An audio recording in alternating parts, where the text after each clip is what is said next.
There's a video going really viral on the internet right now that does a fantastic job at highlighting Donald Trump's very clear mental decline and the lack of media coverage around it. This is a video from the I've Had It YouTube channel, a podcast that they released, and it is just fantastic. Like, before I even was aware of this new podcast video, I had never seen the clip that they're about to play of Donald Trump, and it was truly stunning to me. And again, they just do a fantastic job being like, where is the media on stuff like this? So we're going to react to it together. Before we do, though, my name's Chris Mowrey, filling in for Adam Mockler on the Adam Mockler channel. On this YouTube channel, we're trying to build something to punch back against what I call MAGA media, Republican media, a lot of what lost us the 2024 election. We're trying to uplift Gen Z voices moving into 2026 and 2028. And if you want to be a part of this growing community, all you have to do is click subscribe down below. I'm Chris Mowrey. The link to my YouTube channel will be in the description down below. You guys have shown so much love lately, and truly, from the bottom of my heart, I say it every time, I appreciate it. Before we get into this, just again, fantastic clip. I have to give so many props to. I've Had It. I want to take you back a little bit, because not only does this relate to cognitive decline, but it also semi-relates to like just Donald Trump's narcissism and his constant lies that on a day like today I have to talk about, because it's so, I mean, it's so out of hand. We're really on a new level here. He ran an entire campaign on, you know, the economy. Joe Biden has spent us into oblivion. It's causing inflation. I'm going to get you rich. All this bullshit, frankly, if I may. But, you know, today, the big, beautiful bill, as it's being called, passed the House. So it's going to Donald Trump to be signed. It's going to be signed into law. And it does a lot of horrible things, like take, you know, millions of people off their health insurance, cut SNAP benefits, food benefits, gut a bunch of environmental regulations, all these things. But, you know, Donald Trump ran fundamentally on the idea that he was going to reduce debt, that he was going to reduce the deficit, this absurdity. And it's just stunning to me that no one wants to talk about this. Like, this was so much of his campaign. I don't need to play you this video. It's verbatim. He said this a million times. We're going to reduce the debt. We're going to balance the budget. All this BS. And it's like at this point, if you support Donald Trump, what the hell do you believe? Do you believe in being fiscally responsible, or do you believe in passing a bill that adds, you know, between $3 and $5 trillion, trillion with a T, to the deficit? What do you believe in? It's so frustrating. You get to something else, ending the war in Ukraine. Also, I think relating somewhat to his cognitive decline, how it like kind of combines with his narcissism. I mean, one of his key promises on day one was ending the war in Ukraine. Why does nobody talk about this? Why does the media not cover this? It drives me nuts. One of Trump's most audacious promises was that he could end the war in Ukraine within 24 hours of taking office, or even before. This is Trump's exact quote, "That is a war that's dying to be settled. I will get it settled before I even become president," end quote. Trump said during a September debate with Vice President Kamala Harris in Philadelphia. You do not get to run an entire presidential campaign based on this idea that you are smarter than everybody in Washington. Trump is the master negotiator. Everybody is so dumb they can't figure out that you can just make a phone call and end a war. Everyone is so dumb that they can't figure out how to just balance our budget. Everyone's dumb except me. I'm the master negotiator. And then when it comes to, you don't do any of those things. Like, if I'm a Trump supporter, I'm furious.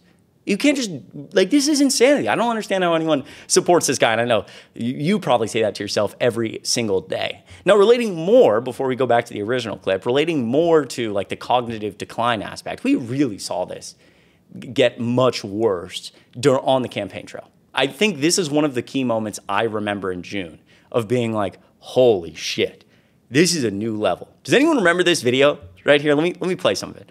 He goes, I say, what would happen if the boat sank from its weight and you're in the boat and you have this tremendously powerful battery and the battery's now underwater and there's a shark that's approximately 10 yards over there. By the way, a lot of shark attacks lately. Do you notice that? A lot of shark. I watched some guys justifying it today.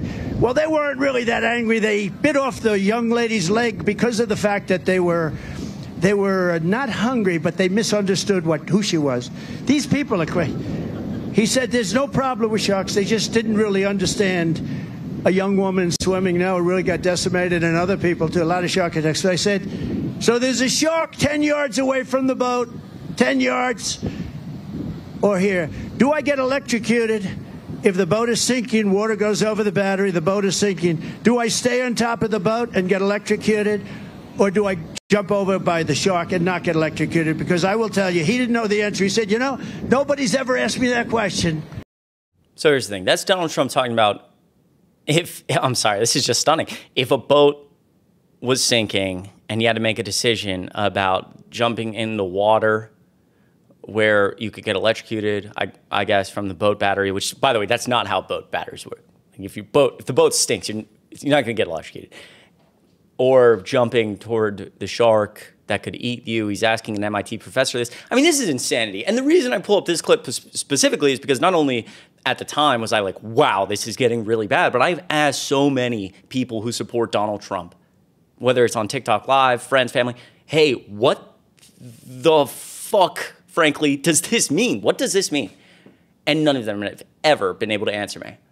They're like, well, yeah, he's kind of just rambling there. I'm like, no. This is not like I lose this time. This is like how do you not see this and be like, wow, this guy he's completely incompetent, mentally declining, both, you know? And so I bring you back to this section of this podcast, talking about actually Donald Trump's press conference, from just like a day or two ago. Listen to this. Take a look. Let's react together. I've only watched it like once, so I'm going to watch it again. Take a look. All right. Next up, we have it, and this is really important. I don't even think this hit legacy media yesterday. A journalist asks Trump, how long will the people be detained at Alligator Alcatraz?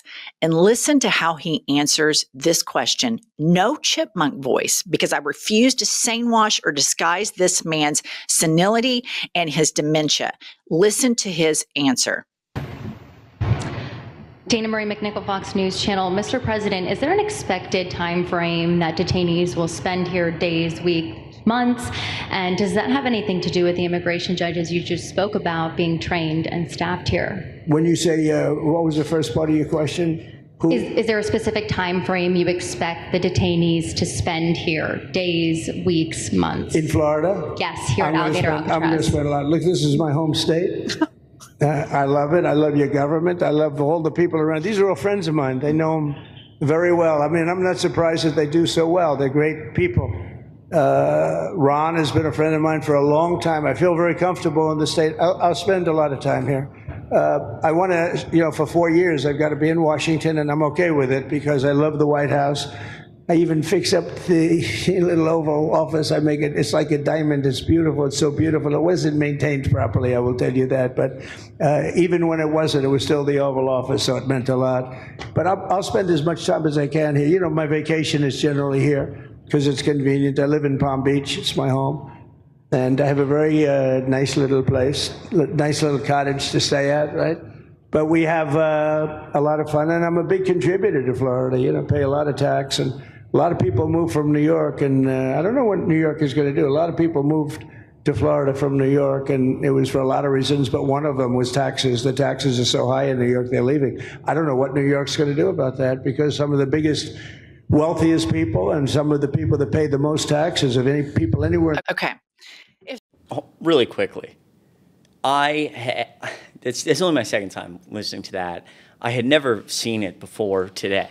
And again, like, I'm someone who constantly is doing stuff like this. So great point here that like the mainstream media, I never saw this anywhere. That was crazy. That was insane. That was insane. Made no sense, not on topic, just rambling so incoherently. And the host here is about to put it so well. So I'm going to let her speak. Again, this is the I've Had a YouTube channel, their podcast. You should check it out. Really, really great here. But take a listen. If somebody showed me this clip and said, we want to show you this guy. He thinks he's the president of the United States, and we got him a day pass from the dementia wing of the nursing home center. And we made a press conference, and we put him in front here. And then I heard the journalist ask, how long will the detainees stay at Alligator Alcatraz?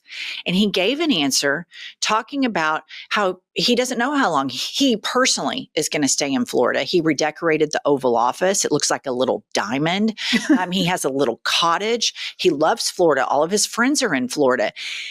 If Joe Biden answered any question like this, could you imagine how long Jake Tapper's book would be? And the collective covering up of his dementia by the media, by the people. Listen, it's just so beautifully said. And again, like just being able to like, I love the way that this was done because I always try to do this and I never do it as eloquently as she just did, but attempting to like always zoom out and be like, guys, look at what's going on here. Like we're living in a society where the president just said that so incoherently, talking about how long detainees will be at quote alligator Alcatraz, which there's so many layers to how stupid it is, how cruel it is, how disgusting it is, all these different things. But like you just zoom out, it's like what has this become? The White House, I mean, the presidency, the stain that Donald Trump has left on this office, it's such a joke now. It's unreal. And again, she put it so eloquently and also said, if this was Joe Biden, screw Jake Taver's book. I mean, if it was Joe Biden, Fox News servers would be on fire from the they would be on fire from overheating because they would just run 24/7 nonstop coverage. They'd never stop talking about it. But I haven't seen that clip anywhere. So again, insanity. Wanted you guys to see that. Go check out the I've Had It podcast. Fantastic. If you enjoyed watching this video, it would mean a lot if you clicked like down below and subscribe. Once again, my name is Chris Mowrey, filling in for Adam Mockler on the Adam Mockler YouTube channel. The link to my YouTube channel will be in the description down below. And on this channel, like I said, trying to build something to punch back against MAGA media, uplift Gen Z voices. And if that's something you want to be a part of, just click subscribe. It goes such a long way. I appreciate you a lot. I hope you have a very safe 4th of July weekend. If you're going out, having a good time, all I ask is that you drink water and Uber. Uber. If you're going to be engaging in certain actions, drinking, totally cool. Just please be safe. Don't drive. Uber, drink water, be safe. All right. I appreciate you. I love you. I will see you in the next video.